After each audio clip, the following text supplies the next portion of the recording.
नमस्कार दोस्तों, स्वागत है आपका आपके अपने चैनल कॉन्सेप्ट ऑफ ट्रेडिंग में।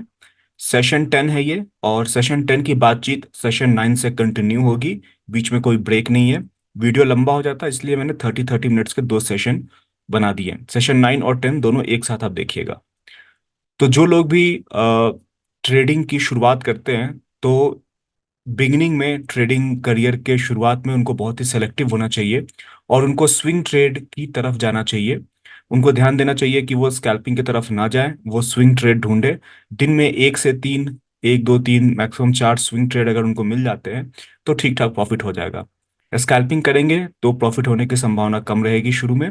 जब स्विंग ट्रेड कर रहे हैं, बीच में स्कैल्पिंग का मौका मिल जाए तो कर सकते हैं, लेकिन उनका इरादा स्विंग ट्रेड करने का होना चाहिए। जैसे अगर मार्केट बुल ट्रेंड में है और मार्केट पुल बैक लेती है, तो 50% पुल बैक के आसपास में उनको कोशिश करनी चाहिए बाई करने की। जैसे यहाँ पे मार्केट आपको दिख रहा है कि डबल बॉटम यहाँ पे बना, यहाँ से मार्केट को ऊपर जाना चाहिए था। ये बहुत ही स्ट्रांग बुल ट्रेंड है। Leg one pull back, leg two एक सेल सिग्नल कैंडल है। स्कैल्पर इसके नीचे जरूर सेल करेंगे, लेकिन जो बिगिनर है वो इसके नीचे सेल करने से बचेंगे, क्योंकि मार्केट ओवरऑल बुल ट्रेंड में है। डबल बॉटम फेल हुआ, फिर से मार्केट नीचे गई। ये 50% के आसपास का एरिया है। यहाँ पे बेसिकली 50% से ज़्यादा है।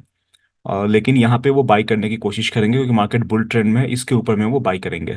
यहाँ पे वो बाई करेंगे, मार्केट ने पुल बैक लिया, फिर से 50% के आसपास का एरिया है, यहाँ पे बाई करेंगे। तो ओवरऑल ऑल आप देख सकते हैं कि मार्केट जब बुल ट्रेंड में है, बहुत ही डीप पुल बैक ले रहा है, फिर से ऊपर गया। डबल बॉटम यहाँ पे, डबल टॉप यहाँ पे बनाया, मार्केट नीचे आई फिर ऊपर गई। ओवरऑल एक वेज पैटर्न बन रहा है, तो यहाँ पे शॉर्ट कर सकते हैं। तो ये जब आप एक एक्सपर्ट हो जाएंगे, काफ़ी टाइम हो जाएगा आपको ट्रेड करते हुए, तब आप ये कर सकते हैं। लेकिन जब आप शुरू में ट्रेडिंग की शुरुआत करेंगे, तो मेक श्योर कि आप ट्रेंड को पहचानें और एक स्टॉप लॉस डिसाइड करें कि कहाँ पे स्टॉप लॉस लेंगे। जैसे ये बुल ट्रेंड है, तो इस एरिया में कहीं भी आप बाई करते हैं, स्टॉप लॉस इसके नीचे का रखिए। छोटी क्वांटिटी में ट्रेड कीजिए और नीचे में ऐड करने की कोशिश कीजिए अपनी क्वांटिटी में। अगर इस तरीके से आप ट्रेड करने की शुरुआत करेंगे शुरू के एक दो साल में, तो प्रॉफिटेबल होने की संभावना आपकी ज़्यादा रहेगी। दिक्कत क्या होती है कि जब लोग ट्रेडिंग की शुरुआत करते हैं, तो शुरुआत में ही स्कैल्पिंग करना स्टार्ट कर देते हैं, जो कि गलत अप्रोच होता है। दोस्तों, अब मैं आपको बताना चाहूंगा कि अगर आप एक फुल टाइम ट्रेडर बन जाते हैं और सिर्फ कंसिस्टेंसी मेंटेन करते हैं, तो ट्रेडिंग के थ्रू आप कितना पैसा बना सकते हैं। यहाँ पे जो मैंने एग्जांपल दिया है, वो मैंने अपना एग्जांपल लिया है। मैंने यूरो यूएसडी के चार्ट पे ये अज्यूम किया है कि आप सिर्फ 10 पिप्स प्रॉफिट रोज का बुक करते हैं। 10 पिप्स प्रॉफिट कितना होता है, ये मैं आपको एक बार चार्ट में दिखा दूं, ताकि आपको समझना इजी हो जाए। तो चलिए मैं आपको पहले चार्ट पे लेके चलता हूँ। ये चार्ट दिख रहा है, तो 10 पिप्स यहाँ पे कहेंगे। जैसे यहाँ पे आपको दिख रहा है 1.08800, 1.08900। तो ये 100 पॉइंट का मूवमेंट है, इसको 10 पिप्स कहते हैं। ठीक है। जैसे यहाँ पे आपको दिख रहा है 300, 09300 और 09400, ये दिख रहा है। ये जो डिस्टेंस है दोनों, ये 10 पिप्स का प्रॉफिट है। तो आप ट्रेडिंग की शुरुआत करते हैं और आपने 0.01 क्वांटिटी, जो मैं अपने ट्रेनिंग प्रोग्राम में बताता हूँ, जो कि सबसे छोटी क्वांटिटी है फॉरेक्स में, उससे आप ट्रेड करते हैं। और आप अपने अंदर एक्सपर्टीज पैदा करते हैं कि आप 10 पिप्स का प्रॉफिट रोज बुक करें। तो 10 पिप्स का प्रॉफिट का मतलब हुआ $1 रोज का, राइट।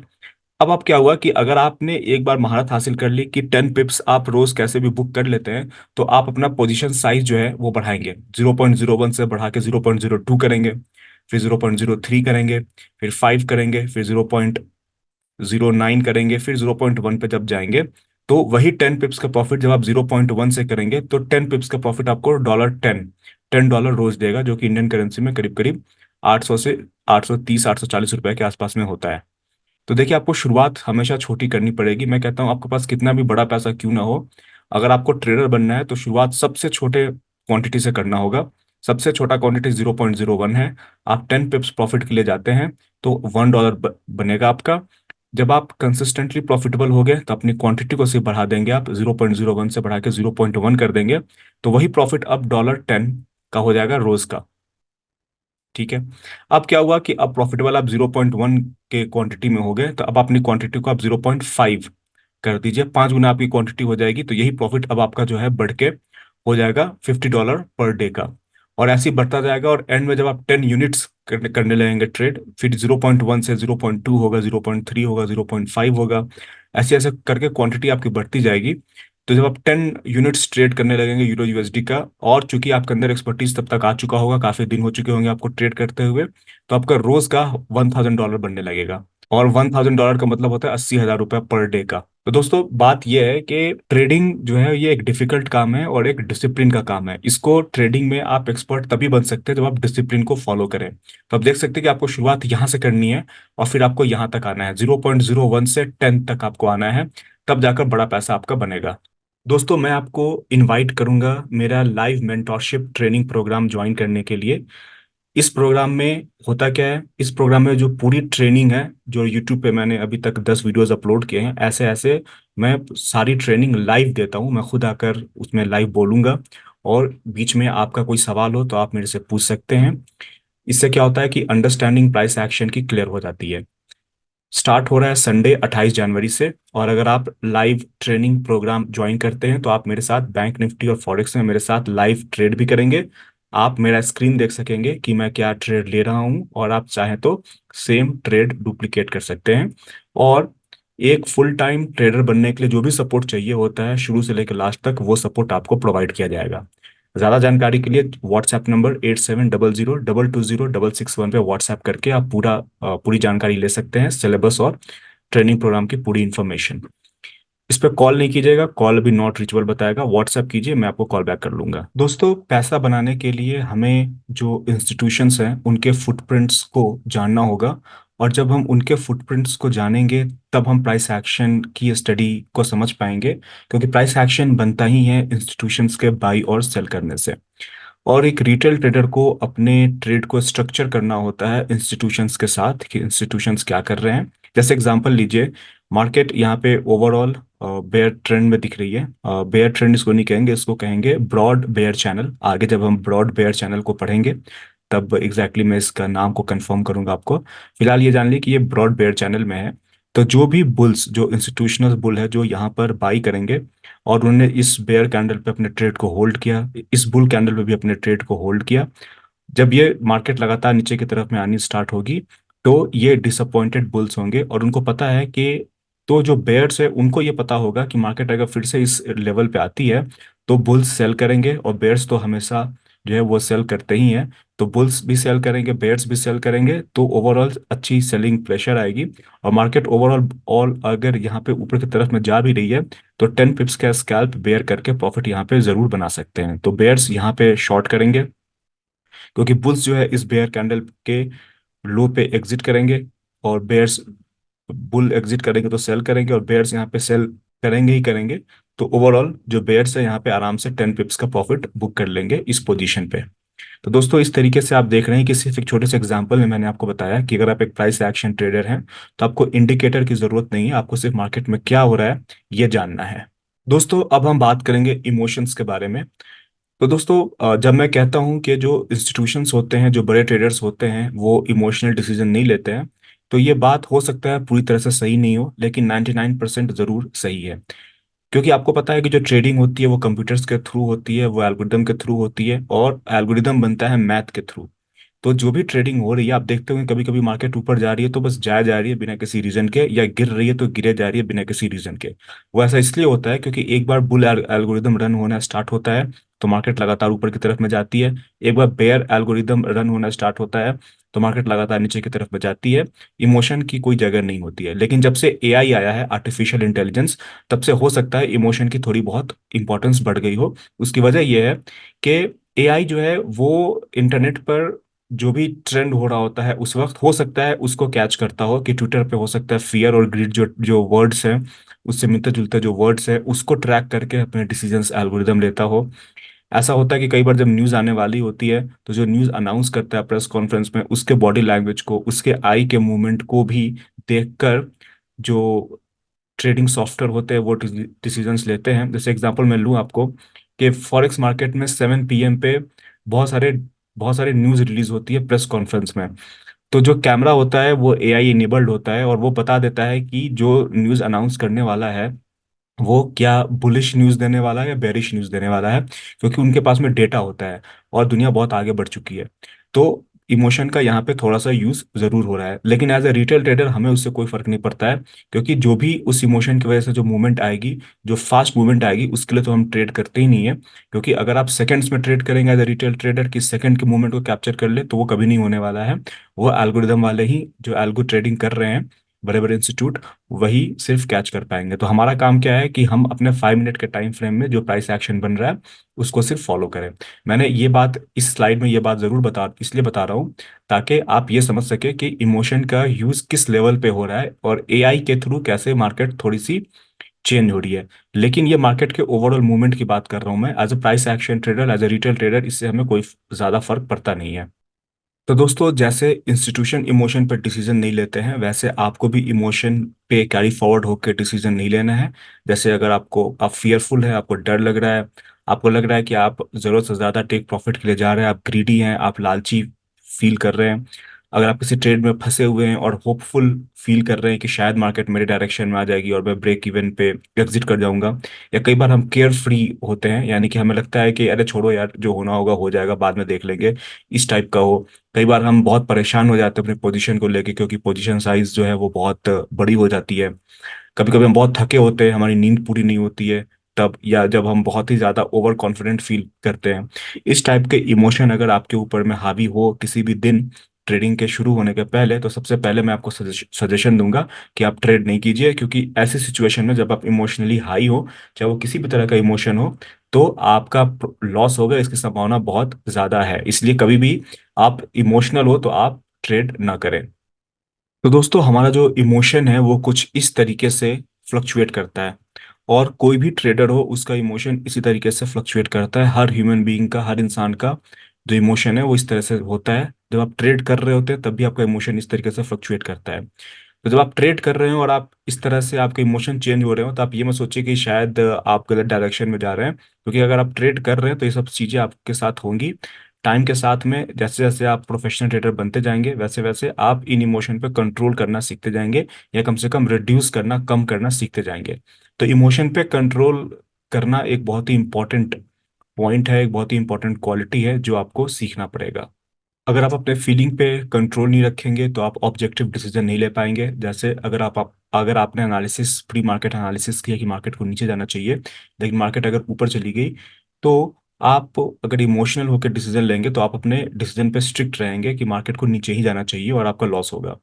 वैसी सिचुएशन में मैं हमेशा बोलता हूँ कि अगर आप एक इंट्राडे ट्रेडर है तो मेक श्योर कि आप ऑब्जेक्टिव होकर डिसीजन ले, मार्केट को ट्रेड करे, अपने इमोशन को और अपने फोरकास्ट को नहीं।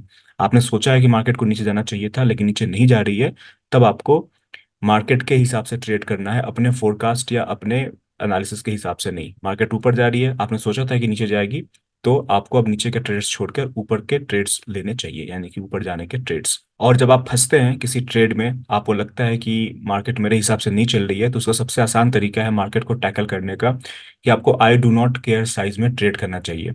आपको इतने छोटे क्वांटिटी में ट्रेड करना है कि मार्केट में प्रॉफिट लॉस से आपको कोई खास फर्क पड़े नहीं। जैसे एग्जांपल लीजिए, मैं हमेशा कहता हूं कि आपको आपका दो ट्रेडिंग साइज होना चाहिए। इस बात को बड़े आसानी के साथ समझने की कोशिश कीजिए कि एग्जांपल लीजिए कि आप मान लीजिए बैंक निफ्टी में ट्रेड करते हैं और बैंक निफ्टी में ऑप्शन में ट्रेड करते हैं। तो आप डिसाइड कीजिए कि आपका फुल साइज क्या है। फुल साइज का मतलब ये हुआ कि अगर आपको मार्केट आपके डायरेक्शन में जाती हुई दिखी और आप बिल्कुल कॉन्फिडेंट है, तो आप कितनी क्वांटिटी ट्रेड करेंगे। मान लीजिए कि वो क्वांटिटी है 5 क्वांटिटी में आप ट्रेड करते हैं, 5 लॉट में ट्रेड करते हैं। लेकिन जब आप कॉन्फिडेंट नहीं है, लेकिन मार्केट आपके डायरेक्शन में नहीं जा रही है, लेकिन आपको अपोजिट डायरेक्शन का ट्रेड लेना पड़ रहा है, यानी कि जैसा कि पिछला स्लाइड में मैंने बताया कि मार्केट को आपको लगा था कि मार्केट को नीचे जाना चाहिए, लेकिन मार्केट नीचे नहीं जा रही है, मार्केट ऊपर जा रही है, तब आप क्या करेंगे। उस सिचुएशन में आपको ये करना चाहिए कि आपको अपना स्मॉल क्वांटिटी, 5 लॉट के बदले अब 1 लॉट में ट्रेड करना है मार्केट के डायरेक्शन में। और जब मार्केट आपके डायरेक्शन में चलनी चाहिए, चलने चलने लगे, तब आप क्या कर सकते हैं कि अपने पोजीशन को बढ़ा सकते हैं, 1 लॉट से 2 लॉट, 2 लॉट से 3 लॉट, बाद में विनिंग पोजीशन पे ऐड करके अपनी क्वांटिटी को बढ़ा सकते हैं। इससे होगा क्या कि आपका कॉन्फिडेंस धीरे धीरे बढ़ेगा, और वो छोटे क्वांटिटी से ट्रेड करके भी आप बड़े क्वांटिटी जितना प्रॉफिट उससे आप निकाल सकते हैं। तो इस पॉइंट को आप बड़े आसानी के साथ समझिए और इसको लिख लीजिए कि आपको हमेशा दो क्वांटिटी डिसाइड करना है, एक फुल क्वांटिटी और एक स्मॉल क्वांटिटी। फुल क्वांटिटी वो क्वांटिटी है जब मार्केट आपके फोरकास्ट के हिसाब से चले, तब आपको फुल क्वांटिटी के साथ ट्रेड करना है। जब मार्केट आपके फोरकास्ट के हिसाब से न चले तो आपको स्मॉल क्वांटिटी के हिसाब से चलना है, और वो स्मॉल क्वांटिटी फुल क्वांटिटी का 20 से 25% ही होना चाहिए। होगा क्या इससे कि जब 20-25% से आप एंटर करेंगे और ट्रेड आपके डायरेक्शन में चल जाए, तो आप पोजीशन को ऐड करके प्रॉफिट को बढ़ा सकते हैं। अगर मार्केट आपके हिसाब से नहीं चली, तो जो स्टॉप लॉस हिट होगा वो सिर्फ स्मॉल क्वांटिटी का होगा और आपका छोटा लॉस होगा इस सिचुएशन में। तो ये एक तरीका है जो कि बहुत ही अच्छा तरीका है, जो मैंने पर्सनली यूज़ किया है जब मार्केट मेरे हिसाब से नहीं चलती है, या मार्केट में मैं फियरफुल, मैं मुझे डर फील होता है, तब मैं ट्रेड करने के लिए। जैसे एग्जांपल मैंने यहाँ पे लिया है एक, यहाँ पे मार्केट ऊपर गई, पुल बैक लिया, पिछले लो को ब्रेक नहीं किया, हायर लो बनाया, फिर से ऊपर गई, पुल बैक लिया, पिछले लो को ब्रेक नहीं किया, और मार्केट फिर से ऊपर की तरफ में निकल गई। यहाँ पे एक वेज स्ट्रक्चर बनता हुआ दिख रहा है और आपने यहाँ पे सेल किया। लेकिन ये समझिए कि ये एक अच्छा सेल यहाँ पे इसलिए नहीं है क्योंकि ये जो वेज का आखिरी जो लेग है उसमें लगातार 7-8 अच्छे बुल कैंडल है, और यहाँ पे बाइंग प्रेशर ज्यादा है। जब मार्केट ऊपर से नीचे आ रही है तब तब सेलिंग प्रेशर थोड़ा कमजोर है। क्यों? क्योंकि आप देख सकते हैं काफी सारे ओवरलैप्स हैं हर कैंडल पे, तो सेलिंग प्रेशर थोड़ा वीक है। बाइंग प्रेशर यहाँ भी मजबूत है, बाइंग प्रेशर यहाँ भी मजबूत है। तो यहाँ पे मैं पर्सनली शॉर्ट करने के पहले मैं इंतजार करूंगा सेकंड एंट्री सेल का। सेकंड एंट्री सेल आपको थोड़ा बहुत पता होगा, और आगे जब सेशन आगे बढ़ेगा तो उसमें हम और ज्यादा डिस्कशन करेंगे। तो मैं यहाँ पे सेकंड एंट्री सेल का इंतजार करूंगा। लेकिन अगर मान लीजिए आपने यहाँ पे सेल कर भी दिया, एक बिगनर ने अगर यहाँ पे सेल कर भी दिया और यहाँ पे एग्जिट करता है क्योंकि उसने सोचा कि सेल करने के बाद में मार्केट को नीचे जाना चाहिए, मार्केट नीचे नहीं गई, और मार्केट अगर बुल ब्रेकआउट लगातार देती चली गई, तो यहाँ पे एक स्ट्रॉन्ग बुल कैंडल फिर से बन रहा है।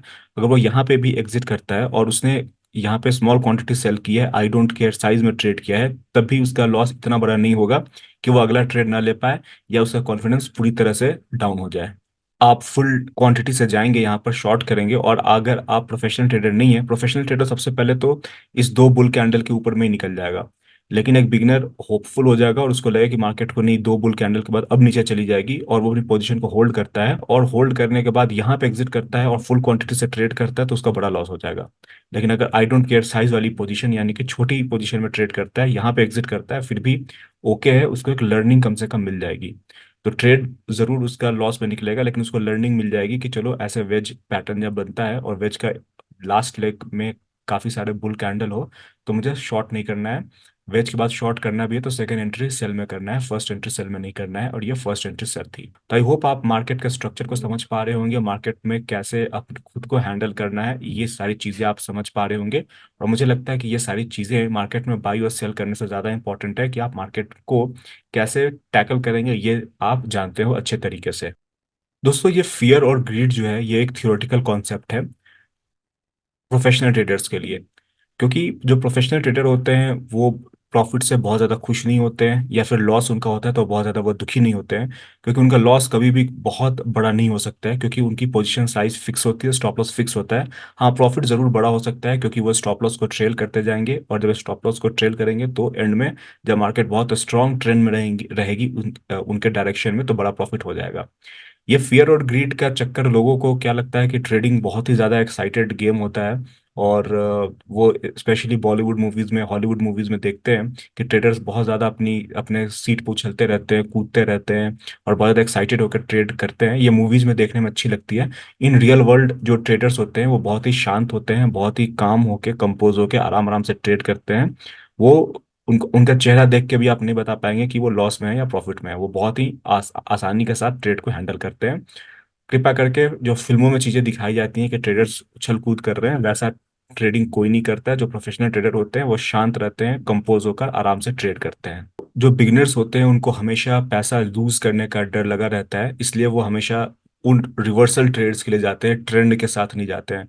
उनको लगता है कि मार्केट को यहाँ से रिवर्स कर देना चाहिए, और वो रिवर्सल ट्रेड के लिए जाएंगे, स्टॉप लॉस डालेंगे, और बार बार उनका स्टॉप लॉस हिट होगा। इससे पैसे की भी बर्बादी होती है, प्लस उनका जो कॉन्फिडेंस लेवल है वो काफी डाउन चला जाता है। और जब उनका स्टॉप लॉस हिट होता है तो वो खुद को एक वीक पर्सन, एक कमजोर पर्सन की तरह देखते हैं। उनको लगता है कि मार्केट उनका स्टॉप लॉस बार बार हिट कर रही है, तो जरूर उस उनके अंदर कोई प्रॉब्लम है। देखिए, होता क्या है कि जब आप मार्केट में ट्रेड करते हैं तो स्टॉप लॉसेस हिट होंगे। जब मार्केट स्टॉप लॉस करे आपका, तो आप इसको पार्ट ऑफ द गेम समझिए। बस आप इस तरीके से अपने पोजीशन साइज को हैंडल कीजिए और स्टॉप लॉस को हैंडल कीजिए कि एक स्टॉप लॉस, दो स्टॉप लॉस या तीन स्टॉप लॉस के हिट होने से आप पे इमोशनली और फाइनेंशियली कोई ज्यादा परेशानी हो ना। इस तरीके से ट्रेड करेंगे तो आपका प्रॉफिट धीरे धीरे इंक्रीज होगा। दोस्तों, हम सब ट्रेडिंग करते हैं। जैसे एग्जांपल लीजिए कि अगर एक आदमी है, वो स्टॉक मार्केट में ट्रेड नहीं करता है और वो रियल स्टेट में एक फ्लैट को या जमीन को खरीदता है और 2-3 साल के बाद बेच देता है प्रॉफिट में, तो वो भी ट्रेड कर रहा है जैसे आप ट्रेड कर रहे हैं स्टॉक मार्केट में। बस फर्क ये है कि आप 5 मिनट या एक दिन या 15 मिनट के टाइम फ्रेम में ट्रेड कर रहे हैं, वो 2-3 साल के टाइम फ्रेम में ट्रेड कर रहा है। तो दोस्तों जो ट्रेडिंग का तरीका है वो सेम है, चाहे आप रियल एस्टेट में ट्रेड करें, स्टॉक में ट्रेड करें या फॉरेक्स में ट्रेड करें। राइट। दिक्कत क्या होती है कि जब आप टर्मिनल पे बैठ के ट्रेड करते हैं तो आप पोजीशन साइज बड़ी ले लेते हैं, जिसकी वजह से आप अपने ट्रेड को हैंडल नहीं कर पाते। इसलिए मैं अपने ट्रेनिंग प्रोग्राम में ट्रेड को हैंडल करने पर ज्यादा जोर देता हूँ, ना कि बाई और सेल सिग्नल पे। तो अगर आप बड़े क्वांटिटी में ट्रेड करेंगे बिगिनिंग से ही, शुरुआत से ही, तो आपका लॉस होगा, ये गारंटी है। और वो लॉस इतने बड़े होंगे कि आप धीरे धीरे ट्रेडिंग ही छोड़ देंगे। कई बार जो लोग ट्रेडिंग करते हैं वो गलत डिसीजंस लेते हैं अपने पेरेंट्स या अपने स्पाउस यानी कि अपनी पति या पत्नी के प्रेशर में आके। उनको लगता है कि यार मेरे घर वाले देखेंगे तो क्या कहेंगे कि मैं इतना सारा पैसा रोज लूज करता हूँ। तो जब आप शुरू करेंगे ट्रेडिंग तो पैसा लूज करेंगे, स्टॉप लॉसेस हिट होंगे। और इस बात को आप एक्सेप्ट कीजिए कि शुरू के 1-2 साल आपके स्टॉप लॉसेस ज्यादा हिट होंगे, आपका लॉस ही होगा। और उस लॉस को कंट्रोल करने का सबसे अच्छा तरीका ये है कि पोजीशन साइज को छोटी रखिए। पोजीशन साइज जब छोटी रहेगी तो आपका लॉसेस जो होंगे वो कम होंगे। 2-3 साल में जब आप सीख जाएंगे तो आप प्रॉफिटेबल होते जाएंगे। जैसे पिछले स्लाइड में मैंने एग्जांपल दिया था कि अगर आप 10 पिप्स का प्रॉफिट भी रोज बुक करना सीख गए तो धीरे धीरे आपका प्रॉफिट कितना बड़ा हो जाएगा। फियर एक प्रोफेशनल ट्रेडर और एक रिटेल ट्रेडर को किस तरीके से प्रभावित करता है, जैसे यहाँ पे मैंने एग्जांपल दिया है कि यूरो सीएचएफ, सीएचएफ का मतलब होता है स्विस फ्रैंक, यूरो सीएचएफ का ये चार्ट है।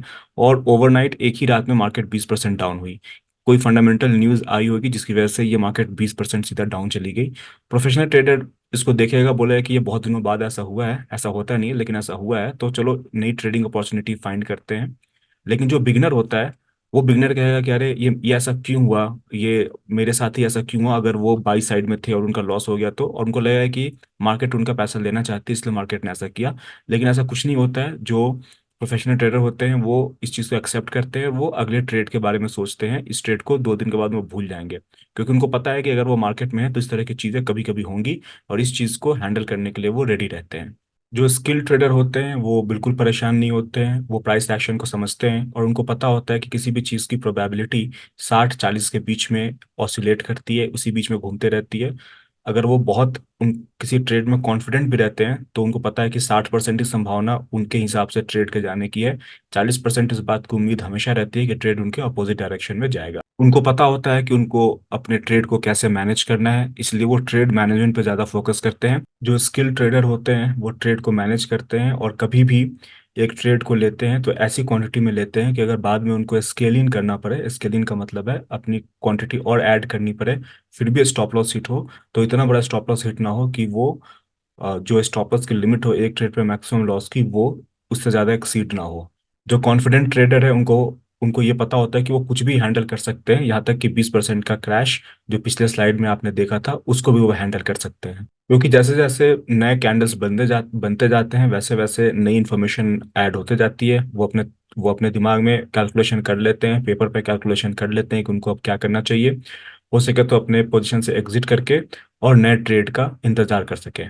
रिटेल ट्रेडर्स को ग्रीड क्यों नहीं होता है, क्योंकि वो मैथ्स को जानते हैं, वो रिस्क रिवॉर्ड प्रोबेबिलिटी को समझते हैं। इस बात को वो देख रहे हैं कि मार्केट स्ट्रॉन्ग बुल ट्रेंड में है, मार्केट ने पुल बैक लिया, यहाँ पे हाई वन बाई है, मार्केट ऊपर गई, मार्केट ने फिर से पुल बैक लिया, यहाँ पे मार्केट थोड़ी देर के लिए रुक रही है, तो वो यहाँ पे अपनी पोजीशन से थोड़ी क्वांटिटी को एग्जिट कर देंगे। क्योंकि उनको पता है कि मार्केट काफ़ी ऊपर आ चुकी है, हो सकता है यहाँ से डीप पुल बैक ले, तो यहाँ से वो अपनी प्रॉफिट को कुछ क्वांटिटी को ज़रूर एग्जिट कर देंगे।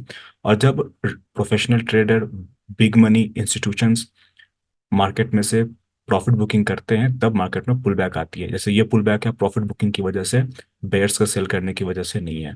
तो इस तरीके से मैथ्स आपको लगाना पड़ेगा रिस्क रिवॉर्ड और प्रोबेबिलिटी के बीच में।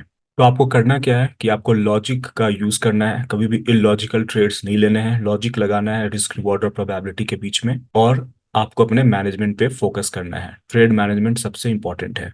तो दोस्तों हम मार्केट को ट्रेड कैसे करें। देखिए दोस्तों, मार्केट में हमेशा अनसर्टेनिटी और डिसअपॉइंटमेंट रहती है। और जब भी आपको मार्केट में लगे कि अनसर्टेनिटी है यानी कि मार्केट किधर जाएगी समझ में नहीं आ रहा है, और डिसअपॉइंटमेंट हो, डिसअपॉइंटमेंट का मतलब हुआ कि बुल्स बाई करके फंस जा रहे हैं, बेयर्स सेल करके फंस जा रहे हैं, इसका मतलब यह है कि मार्केट ओवरऑल ट्रेडिंग रेंज में है। तो मार्केट देखिए यहाँ नीचे गई, ब्रेकआउट फेल हुआ, फिर ऊपर गई, ऊपर से फिर रेसिस्टेंस मिला, फिर नीचे गई, नीचे में फिर से ये बेयर ब्रेकआउट फेल हुआ, फिर से ऊपर चली गई। इसका मतलब है कि बुल और बेयर्स दोनों ट्रैप हो रहे हैं, इसका मतलब है ट्रेडिंग रेंज। तो आपके अंदर ये अनसर्टेनिटी और डिसअपॉइंटमेंट की फीलिंग कभी भी हो तो इसका मतलब ये है कि मार्केट ओवरऑल ट्रेडिंग रेंज में है। और ट्रेडिंग रेंज का मतलब ये हुआ कि आपको सपोर्ट पे बाई करना है, रेसिस्टेंस पे सेल करना है। और अगर आपने रेसिस्टेंस पे बाई कर लिया तो नीचे में आपको स्केल इन करना है, यानी कि पोजीशन को ऐड करना है। वही जब ब्रेकआउट होती है तो ब्रेकआउट में आपको पता है कि मार्केट में कोई भी रेजिस्टेंस आएगी वो उसको ब्रेक करके ऊपर की तरफ में चली जाएगी, तो वहां पे अर्जेंसी होती है बाई करने की, तो उसमें आप बाई साइड के ही ट्रेड देखेंगे। अगर बेयर ब्रेकआउट है तो सेल साइड के ट्रेड्स को देखेंगे। तो मार्केट में जब इस तरह की अर्जेंसी हो, लगातार मार्केट ब्रेकआउट दे रही हो, तो आपको सिर्फ बाई करना है। आपको डर लगे तो छोटी क्वांटिटी में बाई कीजिए और आप प्रॉफिट बनाएंगे, इसकी गारंटी बहुत, इसकी संभावना बहुत ज़्यादा हाई रहती है। तो अनसर्टेनिटी और डिसअपॉइंटमेंट एक बहुत ही स्ट्रांग फीलिंग है। कभी भी ऐसा हो तो आपको सपोर्ट पे बाई करना है और रेसिस्टेंस पे जाकर प्रॉफिट बुक कर लेना है, और हो सके तो रेसिस्टेंस पे सेल भी कर देना है। और रेसिस्टेंस पे आपने अगर सेल किया है तो सपोर्ट पे प्रॉफिट बुक कर लेना है, और हो सकता है तो बाई साइड की ट्रेड्स फिर से इनिशिएट कर देनी है। तो कभी कभी अर्जेंसी की फीलिंग आती है जब मार्केट लगातार किसी एक डायरेक्शन में जा रही होती है, जैसे यहाँ पे मार्केट लगातार ऊपर की तरफ में जा रही है और आप ट्रेड में नहीं है, मार्केट आपके बिना ऊपर जा रही है, आप प्रॉफिट नहीं बना पा रहे हैं। तो कभी भी इस तरह की फीलिंग है और आपको लगे कि नहीं, जब पुल बैक लेगी मार्केट तब मैं एंटर करूंगा, तो आपको इंतजार नहीं करना है। आपको जितनी जल्दी हो सकता है मार्केट में एंटर करना है, भले स्मॉल क्वांटिटी से एंटर करें। और स्टॉप लॉस आप कहीं भी यहाँ पे बाई करेंगे सिचुएशन में स्टॉप लॉस यहाँ का रखेंगे, और पुल बैक पे आप बाई करेंगे, फिर से क्वांटिटी ऐड करेंगे। लेकिन जब मार्केट में अर्जेंसी हो, मार्केट लगातार ऊपर की तरफ में जा रही हो, तो आपको मार्केट में तुरंत एंटर कर जाना है। आई डोंट केयर साइज जो मैंने पिछले स्लाइड पे बताया था, उस पोजीशन में। और अगर पुल बैक आती है तो अच्छी बात है, आप एक लॉट और ऐड कर सकते हैं अपनी पोजीशन साइज में। क्योंकि जब मार्केट में आप पुल बैक का इंतजार करेंगे और पुल बैक नहीं आती है तो मार्केट बहुत स्ट्रांग ट्रेंड में रहता है, और आप, वो ट्रेंड बहुत कम आता है, 20% ही आता है, 20% ऑफ द टाइम आता है, तो आप उस ट्रेंड को मिस नहीं कीजिए, जल्दी से जल्दी ट्रेड में एंटर कीजिए। इसलिए मैंने कहा कि हमेशा दो पोजीशन साइज तैयार रखिए, एक फुल क्वांटिटी और एक स्मॉल क्वांटिटी। तो जब भी आप इस तरह का ट्रेंड देखें और आप फियरफुल हो कि शायद मार्केट रिवर्स कर जाएगी, तो ट्रेंड के डायरेक्शन में ट्रेड लीजिए छोटे क्वांटिटी से। तो दोस्तों, इतना कुछ सुनने के बाद में क्या आपको लगता है कि क्या पैसा इस मार्केट में बनाया जा सकता है? दोस्तों, पैसा बनाया जा सकता है, बिल्कुल बनाया जा सकता है, लेकिन अगर आप इसको एज अ बिजनेस ट्रीट करेंगे तब बनाया जा सकता है। आपको समझना पड़ेगा कि यहाँ पे आपका मुकाबला दुनिया के बेस्ट ब्रेन से है, और उनके साथ आपको, इंस्टीट्यूशंस के साथ आपको ट्रेड करना है, अपनी क्वांटिटी को छोटी रखनी है, इंस्टीट्यूशंस के फुटप्रिंट्स को पढ़ना है, प्राइस एक्शन को पढ़ना है। और जितनी बातें मैंने बताई हैं वो सारी बातों को आप फॉलो करेंगे तो पैसा ज़रूर बनेगा इस मार्केट में। इसके लिए आपको हार्ड वर्क करना पड़ेगा, आपको नोट्स लिखने होंगे, अपने ट्रेड्स के बारे में लिखना होगा, अपने इमोशन के बारे में लिखना होगा, इमोशन पे कंट्रोल करना होगा। और इमोशन पे कंट्रोल खुद से नहीं होगा, उसके लिए पोजीशन साइज को छोटा करना सबसे पहला काम होगा। और इतनी सारी बातें बतानी है, इसलिए मेरा ट्रेडिंग सेशन बहुत लंबा होता है। क्योंकि ट्रेडिंग में सिर्फ बाई और सेल नहीं होता है, ट्रेडिंग में पूरी साइकोलॉजी को समझना होता है, और साइकोलॉजी को समझने के लिए पूरी कहानी की तरह, स्टोरी की तरह मार्केट को पढ़ना पड़ता है और सुनना पड़ता है। आपको घंटों लगाने पड़ेंगे रोज मार्केट को समझने में। जब मार्केट क्लोज हो जाए तो प्रैक्टिस करनी पड़ेगी, तब जाकर आप एक फुल टाइम प्रोफेशनल ट्रेडर बन सकते हैं। आपका गोल होना चाहिए कि आपको जो है रोज इम्प्रूव करना है, रोज अपने ट्रेड्स की क्वालिटी को बढ़ाना है, और रोज कुछ ना कुछ सीखना है। जब आप इस तरीके से आगे बढ़ेंगे मार्केट में, तब आप एक प्रोफेशनल ट्रेडर बनेंगे। क्योंकि अगर आप एक कंसिस्टेंसी के साथ में मेहनत करेंगे तो आप मिलेनियर बनेंगे ट्रेडिंग से, ये तो फिक्स है। लेकिन उसके लिए शुरुआत आपको स्मॉल क्वांटिटी से करनी पड़ेगी, और ठीक से प्राइस एक्शन सीख कर करनी पड़ेगी। और अगर बीच में कोई गलती करते हैं आप, तो उस गलती पे बहुत ज़्यादा प्रेशर लेने की ज़रूरत नहीं है, उस गलती को भूलिए और फिर से स्टार्ट कीजिए। जब आप इसको बार बार रिपीट करेंगे तब आप एक प्रोफेशनल ट्रेडर बनेंगे। तो ये वीडियो यहीं तक रहेगा, अगले वीडियो में इससे आगे की बातचीत होगी।